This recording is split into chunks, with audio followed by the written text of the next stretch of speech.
কয়েকটি দোয়া আছে, কিছু দোয়া আছে যেগুলো আল্লাহ সুবহানাহু ওয়া তাআলা কি করেন না, ফেরত দেন না। তার ভিতরে একটি দোয়া হলো দুআউল ওয়ালিদি লিওয়ালাদিহি, অন্য বর্ণনা আছে দুআউল ওয়ালিদি আলা ওয়ালাদিহি, অর্থাৎ বাপ, অন্য বর্ণনা আছে বাপ মা। বাপ মা যদি সন্তানের জন্য দোয়া করে অথবা সন্তানের জন্য বদদোয়া করে, বাপ মা যদি সন্তানের জন্য নেক দোয়া করে অথবা সন্তানের জন্য বদদোয়া করে, তাহলে এই দোয়া আল্লাহর কাছে কবুল হয়ে যায়।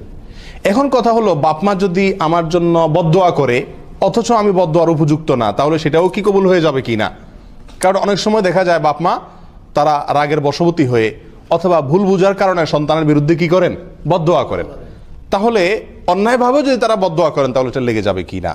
এর উত্তর হলো, দুই সময় সন্তানের জন্য বদদোয়া করলেও সেটা কি হয় না, বদদোয়া কবুল হয় না, সন্তানের কোনো ক্ষতি ইনশাআল্লাহ হবে না।